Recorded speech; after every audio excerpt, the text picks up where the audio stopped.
శివదుర్గ జ్యోతిష్యాలయం ఆర్థిక ఉద్యోగ కుటుంబ మరే ఇతర సమస్యలకైనా పరిష్కారం చూపబడును. పరిష్కారం కోసం ఈ నంబర్ని సంప్రదించండి.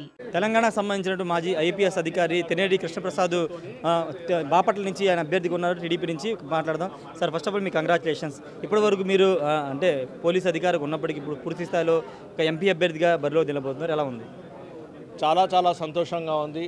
నేను సర్వీస్లో ఉండగానే గ్రామాలు దత్తత తీసుకుని నేను గ్రామాలకి అక్కడ ఉన్న ఆడపిల్లలు కానీ ఎవరికైతే విద్యాభ్యాసం సరిగ్గా దొరకట్లేదో వాళ్ళకి సైకిల్స్ ఇచ్చి మరీ పక్క గ్రామాన్ని పంపించి ఉన్నత విద్య ఇప్పించి అటువంటి సర్వీస్ కోణంలో నేను పనిచేస్తూ వచ్చాను. సర్వీస్లో ఉండకూడా సర్వీస్లో ఉంటూ కూడా ఒక నా జీతంతో సైకిల్ కొని ఆడపిల్లలకి ఇచ్చి పై చదువులు చదివించాను.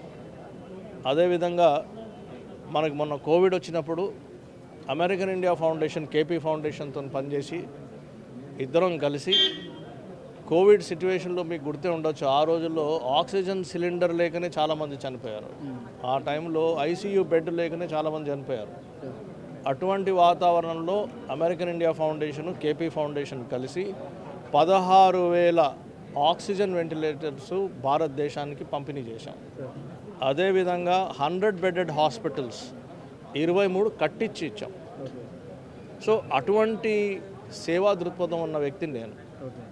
మలుపు ఫౌండేషన్లో కూడా మాదిగా బిడ్డలకి అందరికీ చదువుకోవాలి, స్కిల్ డెవలప్మెంట్ చేయాలి, మైక్రో ఎంటర్ప్రైజ్ చేయాలని 1,00,000 మందికి నేను వాళ్ళకి ఓరియంటేషన్ చేశాను. సో ముందు నుంచి నాకు ఈ నా దీంట్లో ఉందన్నమాట. Basically I should do something for the society, ముఖ్యంగా యూత్కి విమెన్కి చేయాలని సేవా దృక్పథం నాలో ఎప్పటి నుంచో ఉంది. అంటే సార్, పోలీసులు పొలిటీషియన్గా టర్న్ అవడం అనేది చాలా అరుదుగా జరుగుతూ ఉంటుంది. అండ్ ఎందుకు వచ్చిందంటే ఈ సేవా కార్యక్రమాలు చేయడం ద్వారా పూర్తి స్థాయిలో రాజకీయాల్లో రావాలనుకున్నారా?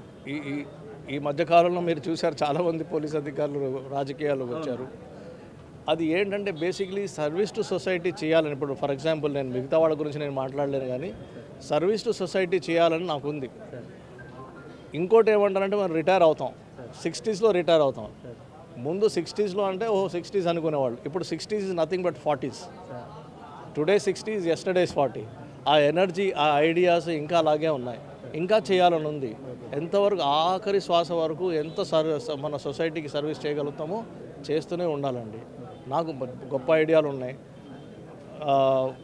1999 నుంచి 2004 వరకు నారా చంద్రబాబు నాయుడు గారు ఉమ్మడి రాష్ట్రానికి ముఖ్యమంత్రిగా ఉన్నప్పుడు అప్పుడు నన్ను తీసుకొచ్చి డెప్యుటేషన్లో ఏపీఐఏసీ ఇన్ఫ్రాస్ట్రక్చర్ కార్పొరేషన్లో నాకు అవకాశం ఇచ్చారు.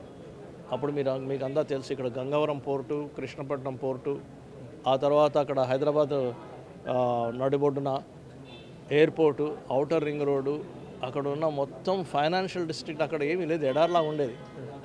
ఆయన విజన్ ఏంటంటే ఏమీ లేని దాంట్లో కూడా బంగారం క్రియేట్ చేసే అంత విజన్ ఉంది దానికి.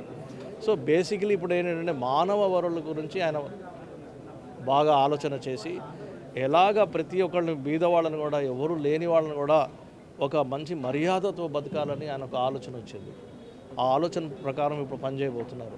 సార్, ఫైనల్గా ఒకటి చెప్పండి. బాపట్ల సామాన్యుడిగా ఎంపీగా అయ్యానని నందిగా సురేష్ చెప్పుకున్నారు. ఇప్పుడు అదే స్లోగన్తో ఆయన ప్రజలోకి వెళ్తున్నారు. సామాన్యుడి టికెట్ ఇచ్చిన గంత జగన్ అనే స్లోగన్తో ఆయన వెళ్తున్నారు. ఎలా ఫేస్? ఆయన వచ్చిన విధం ఏంటి, ఆ తర్వాత ఆయన ఎంపీగా ఎలా పనిచేశారు అది అందరికీ తెలుసు. ఎంతమందిని ఇబ్బంది పెట్టారు అది కూడా అందరికీ తెలుసు. ఇప్పుడు జరుగుతున్న ఏదైతే గవర్నెన్స్ జరుగుతుందో అది రాక్షస గవర్నెన్స్ లాగా ఉంది. ప్రజలకి న్యాయం జరగాలండి, ప్రజలకి సంక్షేమం జరగాలి. ఊరికే ఉట్టి మాటలతో చెప్తే కాదు. దృక్పథం, ఫస్ట్ ఆఫ్ ఆల్ దృక్పథం ఉండాలి. దృక్పథం ఉండి ఆ తర్వాత కమిట్మెంట్ ఉండి పనిచేయాలా, అది రిజల్ట్ చూపించాలా.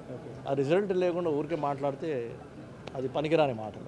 Thank you sir. ఖచ్చితంగా రిజల్ట్ చూపించాలని తెన్నేటి కృష్ణప్రసాద్ చెప్తున్నారు. పోలీస్ డిపార్ట్మెంట్ నుంచి పొలిటీషియన్గా మారడానికి, కేవలం సేవ చేయడానికి గతంలో అనేక సేవా కార్యక్రమాలు చేస్తాం. పొలిటీషియన్ అయితే ఇంకా ప్రజలకు ఎక్కువ సేవ చేయాలని చేయొచ్చనే యోచనలోనే ఎంపీగా పోటీ చేసి చెప్తున్నారు. చంద్రబాబు నాయుడు విజన్ ఉన్న లీడర్ కాబట్టి చంద్రబాబు ముఖ్యమంత్రి ఉన్నప్పుడు నేను అధికారిగా పనిచేశాను, ఆయన విజన్ నాకు తెలుసని కూడా కృష్ణప్రసాద్ చెప్తున్నారు. Camera person ప్రసాద్తో Rayesh RTV, Vijayawada నుండి. మరిన్ని వీడియోస్ కోసం ఛానల్ ని సబ్స్క్రైబ్ చేయండి. లేటెస్ట్ అప్డేట్స్ కోసం వాట్సాప్ ఛానల్ ని ఫాలో చేయండి. అండ్ లింక్ డిస్క్రిప్షన్ లో ఉంది.